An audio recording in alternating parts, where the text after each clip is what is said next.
March 2020 എന്തായിരിക്കും? രണ്ട് ബോളുകൾ വന്നിട്ട് കൂട്ടിയിടിച്ചു. എന്താണ് നമ്മുടെ ലീനിയർ മൊമെന്റം? അടുത്തത്.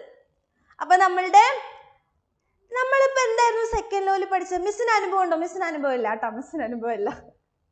അപ്പൊ എന്താണ് നമ്മളിപ്പോ എന്താ സെക്കൻഡ് ലോ പഠിച്ചത്? That is F is equal to dp by dt എന്ന് പഠിച്ചു അല്ലെ? F is equal to dp by dt എന്ന് പഠിച്ചു. ഇനി എക്സ്റ്റേണലി നമ്മൾ ഫോഴ്സ് ഒന്നും ആക്ട് ചെയ്യുന്നില്ല വിചാരിക്കുക. അപ്പൊ എക്സ്റ്റേണലി നമ്മൾ ഫോഴ്സ് ഒന്നും കൊടുത്തില്ല. അപ്പൊ എക്സ്റ്റേണലി ഫോഴ്സ് ഒന്നും കൊടുത്തില്ലെങ്കിൽ ഈ ഫോഴ്സ് എന്തായി?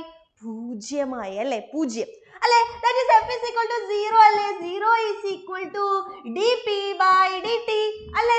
F is equal to dp by dt ആണല്ലോ. അപ്പൊ 0 is equal to dp by dt. ഇനി t ടൈമിന് ഇങ്ങോട്ട് എടുത്തു. That is dp is equal to 0. എന്തായിരുന്നു നമ്മുടെ dp? dp എന്താ? dp ദീപിക പതുക്കൊന്നും പറയരുത്. dp എന്താ? dp ചേഞ്ച് ഇൻ മൊമെന്റം അല്ലേ? dp എന്ന് പറയുന്നത് എന്താ? ചേഞ്ച് ഇൻ മൊമെന്റം ആണ്. ചേഞ്ച് ഇൻ മൊമെന്റം അല്ലേ? Change in momentum is equal to 0. Change in momentum 0. Change in momentum 0 എന്ന് വെച്ചാൽ എന്താ? ഒരാളുടെ മൊമെന്റം 10 ആണ് അല്ലെ? കുറച്ച് കഴിഞ്ഞപ്പോഴും 10 തന്നെ, കുറച്ച് കഴിഞ്ഞപ്പോഴും 10 തന്നെ, കുറച്ച് കഴിഞ്ഞപ്പോഴും 10 തന്നെ എന്ന് വെച്ച് കഴിഞ്ഞാൽ എന്താ അതിന്റെ അർത്ഥം? ഇവര് തമ്മിൽ എന്താണ്? ചേഞ്ച് ഇല്ല അല്ലെ? 10 - 0. ഇവര് തമ്മിൽ ചേഞ്ച് ഇല്ല. അപ്പൊ അതിന്റെ അർത്ഥം എന്താ? ചേഞ്ച് ഇൻ മൊമെന്റം 0 എന്ന് വെച്ച് കഴിഞ്ഞാൽ മൊമെന്റം ഈസ് കോൺസ്റ്റന്റ് അല്ലേ? That is P is equal to constant. P is equal to constant. അപ്പൊ എന്താ അതിന്റെ അർത്ഥം അല്ലേ? മൊമെന്റം കോൺസ്റ്റന്റ് ആണ് എന്നാണ് പറയുന്നത്. ഓക്കെ, മൊമെന്റം കോൺസ്റ്റന്റ് ആണ്. അപ്പൊ ഇതെന്താ? മൊമെന്റം കോൺസ്റ്റന്റ് ആണെങ്കിൽ മൊമെന്റം കോൺസ്റ്റന്റ് ആണ് അല്ലെ? മൊമെന്റം മാറുന്നില്ല. അപ്പൊ ടോട്ടൽ ആയിട്ടുള്ള ഒരു സിസ്റ്റത്തിന്റെ ടോട്ടൽ ആയിട്ടുള്ള മൊമെന്റം എപ്പോഴും എന്തായിരിക്കും? കോൺസ്റ്റന്റ് ആയിരിക്കും. ഇതിനെയാണ് നമ്മൾ എന്ത് പറയുന്നത്? Law of conservation of linear momentum. Law of conservation of momentum എന്ന് പറയുന്നത് അത്രേ ഉള്ളൂ നമ്മുടെ കൺസർവേഷൻ. എക്സ്റ്റേണലി ഫോഴ്സ് ഒന്നും ആക്ട് ചെയ്യുന്നില്ലെങ്കിൽ അല്ലെ? എക്സ്റ്റേണലി ഫോഴ്സ് ഒന്നും ആക്ട് ചെയ്യുന്നില്ലെങ്കിൽ എന്താണ്? നമ്മളുടെ ടോട്ടൽ ആയിട്ടുള്ള സിസ്റ്റത്തിന്റെ മൊമെന്റം വിൽ ബി കോൺസ്റ്റന്റ്. അത്രേ ഉള്ളൂ, easy. If no external force acts on a system of several particles, the total linear momentum of the system remains constant. Okay? എന്ന് വെച്ച് കഴിഞ്ഞാല് എന്തായിരിക്കും? ഇനീഷ്യലി ഉള്ള മൊമെന്റം തന്നെ ആയിരിക്കും അല്ലെ? രണ്ട് ബോൾസ് അങ്ങോട്ട് കൊളൈഡ് ചെയ്യണമെന്ന് വിചാരിക്കും. രണ്ട് ബോളുകൾ വന്നിട്ട് കൂട്ടിയിടിച്ചു. അപ്പൊ എന്താണ്? ഇവര് കൂട്ടിയിടിക്കുന്നതിന് മുന്നേ ഉള്ള മൊമെന്റവും കൂട്ടിയിടിക്കുന്നതിന് ശേഷമുള്ള മൊമെന്റവും എന്തായിരിക്കും? സെയിം ആയിരിക്കും. ഇനീഷ്യൽ മൊമെന്റവും ഫൈനൽ മൊമെന്റും സെയിം ആണ്. അത്രേ ഉള്ളൂ. എന്താണ്? the total initial momentum is equal to total എന്താണ്? ഫൈനൽ മൊമെന്റം ആയിരിക്കും. സെറ്റ് അല്ലേ? ഓക്കെ, അങ്ങനെയാണെങ്കിൽ they question. State the law of conservation of linear momentum. March 2020 question. March 2020 question ആണ്. State the law of conservation of linear momentum. എന്താണ് നമ്മുടെ linear momentum? ഇതങ്ങനെ എഴുതി കൊടുത്താൽ മതി. If no external force acts on a system, എന്താണ്?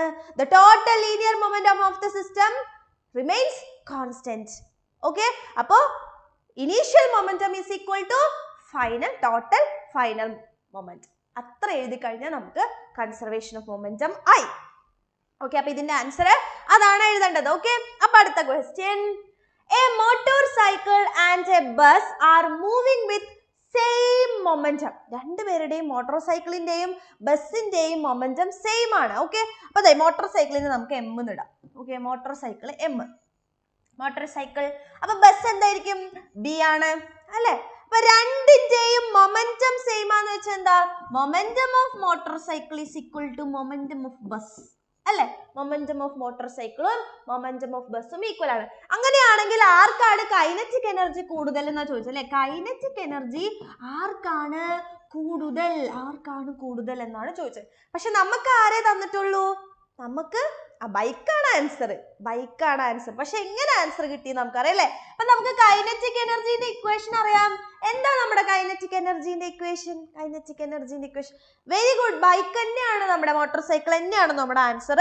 അപ്പൊ നമുക്ക് എങ്ങനെയാണ് കിട്ടിയത് നമുക്ക് അറിയണ്ടേ അല്ലേ? അപ്പൊ എന്താ കൈനറ്റിക് എനർജിന്റെ ഇക്വേഷൻ is half mv² അല്ലേ? half mv². മൊമെന്റത്തിന്റെ ഇക്വേഷൻ നമുക്കറിയാം, that is m into v അല്ലേ? m into v. നമുക്ക് ആകെ തന്നിരിക്കുന്ന മൊമെന്റത്തിന്റെ റിലേഷൻഷിപ്പ് അല്ലേ? മൊമെന്റം തമ്മിലുള്ള റിലേഷൻ മാത്രമേ തന്നിട്ടുള്ളൂ. അപ്പൊ ഈ മൊമെന്റം വെച്ചിട്ട് നമുക്ക് ഈ കൈനറ്റിക് എനർജിനെ മാറ്റിക്കൂടെ? എങ്ങനെ നമുക്ക് മാറ്റാം? ഇതിന് ഈ മൊമെന്റത്തിന് ഒന്ന് സ്ക്വയർ ചെയ്ത് നോക്കിക്കേ. അപ്പൊ എന്ത് വരും? m² v² എന്ന് വന്നില്ലേ? m² v². ഇവിടെ നോക്കിയത് ഇവിടെ v² ഉണ്ട്, പക്ഷെ m² ഇല്ല അല്ലെ? അപ്പൊ എന്ത് ചെയ്താൽ മതി? ഇവിടെ ഒരു m നെ മൾട്ടിപ്ലൈയും ഡിവൈഡും ചെയ്താണ് കൊടുത്താൽ പോരെ അല്ലേ? ഇവിടെ ഒരു m നെ മൾട്ടിപ്ലൈ ചെയ്തു, താഴെ ഒരു m നെ ഡിവൈഡ് ചെയ്തു. അപ്പൊ എന്താ പ്രത്യേകിച്ച് മാറ്റം ഉണ്ടായോ? ഇക്വേഷനിൽ ഒരു മാറ്റം ഉണ്ടായില്ല അല്ലെ? താഴെയും മുകളിലും ഒരേപോലെ കൊടുത്താൽ മാറ്റില്ല. അപ്പൊ നമുക്ക് ഇവിടെ എന്ത് കിട്ടി? മുകളിൽ എന്താ? m into m m², പിന്നെന്താ v² ബൈ താഴെ എന്താ? 2m ഉണ്ട്, that is 2m. ഈ m² v² എന്താ? m² v². ആരാ m² v²? ദേ p ന്റെ സ്ക്വയർ അല്ലേ? Momentum square, that is p² by 2m അല്ലേ? p² by 2m. അപ്പൊ അങ്ങനെയാണെങ്കിൽ നമുക്ക് രണ്ടിന്റെയും കൈനറ്റിക് എനർജി എഴുതാം അല്ലെ? Kinetic energy of motorcycle എന്താ വരിക? മൊമെന്റം ഓഫ് മോട്ടോർ സൈക്കിളിന്റെ square divided by 2 into mass of motorcycle അല്ലേ? ഇനി അതേപോലെ ബസിന്റെ എഴുതിയാലോ? Kinetic energy of bus is equal to എന്താ വരിക? മൊമെന്റം ഓഫ് ബസിന്റെ square divided by 2 into mass of bus അല്ലേ? അല്ലേ? Mass of bus. ഇത് ഈക്വൽ ആയ സാധനം നമ്മൾ കമ്പയർ ചെയ്യാൻ പോണ. നമ്മുടെ ആരുടെ കൈനറ്റിക് എനർജി ആണ് ഇവിടെ കൂടുതൽ എന്നാണ് നമ്മൾ കണ്ടുപിടിക്കാൻ പോണത് അല്ലേ? അപ്പൊ എന്താ? അപ്പൊ നമുക്ക് ഏതാണ് കട്ട് ചെയ്ത് കളയാൻ പറ്റുക? അതേ നോക്കിക്കേ, ഏതാ? രണ്ടിന്റെയും മൊമെന്റംസ് ഈക്വൽ. അപ്പൊ പി എമ്മും പി ബി ഈക്വൽ. അപ്പൊ നമുക്ക് ഇതിന് രണ്ടിനെയും കട്ട് ചെയ്ത് കളഞ്ഞൂടെ? ദേ 2നെയും കട്ട് ചെയ്ത് കളഞ്ഞൂടെ? പിന്നെ ഇവിടെ എന്താ ബാക്കിയുള്ളത്? That is kinetic energy of motor cycle എന്ന് പറയുന്നത് 1 by മാസ് അല്ലേ? അതുപോലെ തന്നെ ഇവിടെ കൈനറ്റിക് എനർജിനെ നമുക്ക് ഇനി ഡിപ്പെൻഡ് ചെയ്യുന്നത് ആരാ? Mass of B. അപ്പം നോക്കിക്കേ, ദേ മാസ് അല്ലേ? മാസ് എന്ന് പറയുന്ന കൈനറ്റിക് എനർജി തമ്മിൽ എങ്ങനെയാ? ദേ ഇവിടെ മാസ് കൂടിയാൽ കൈനറ്റിക് എനർജി കുറയും അല്ലേ? മാസ് കൂടിയാൽ കൈനറ്റിക് എനർജി കുറയും. അപ്പൊ ആർക്കാ കൈനറ്റിക് എനർജി കൂടുക? മാസ് കുറഞ്ഞ ആള് അല്ലെ? മാസ് കുറഞ്ഞ ആള്. അപ്പൊ മാസ് ആർക്കാ കുറവ്? ബസ്സിനാണോ മോട്ടോർ സൈക്കിളിനാണോ? ബസ്സിനാണോ? എന്താ? മോട്ടോർ സൈക്കിളിനല്ലേ? Yes, mass of motorcycle ആണ് എന്ത്? കുറവ് അല്ലെ? മാസ് ഓഫ് മോട്ടോർ സൈക്കിൾ ആണ് നമ്മുടെ കുറവ് മാസ് ഓഫ് ബസ്സിനേക്ക്. അപ്പൊ ആർക്കായിരിക്കും കൈനറ്റിക് എനർജി കൂടുതൽ? മാസ് കുറവുള്ള ആൾക്കാണ് കൈനറ്റിക് എനർജി കൂടുതൽ ഉണ്ടാവുക അല്ലെ? അപ്പൊ kinetic energy of motorcycle will be greater than kinetic energy of bus അല്ലെ? അപ്പൊ നമ്മുടെ answer is kinetic energy of motorcycle ആണ് കൂടുതൽ. ക്രിസ്റ്റൽ ക്ലിയർ ആയിട്ടുണ്ടോ? സെറ്റ് ആണോ? മോട്ടോർ സൈക്കിൾ സ്റ്റെപ്പ് മൊത്തം എഴുതണം. വെറുതെ മോട്ടോർ സൈക്കിൾ എന്ന് എഴുതാൻ പറ്റില്ല. ഇത് ഒരിക്കലും 1 മാർക്കിന്റെ ക്വസ്റ്റ്യൻ ആയിരിക്കില്ല കേട്ടോ. 1 മാർക്കിന്റെ ക്വസ്റ്റ്യൻ അല്ല. അപ്പൊ നമ്മൾ കൃത്യമായിട്ട് അവർ തമ്മിലുള്ള റിലേഷൻ വെച്ച് കൈനറ്റിക് എനർജിന്റെ ഇക്വേഷൻ കാണിച്ചിട്ട് തന്നെ നമ്മൾ കാണിച്ചു കൊടുക്കണം. ഓക്കെ? Yes, very good.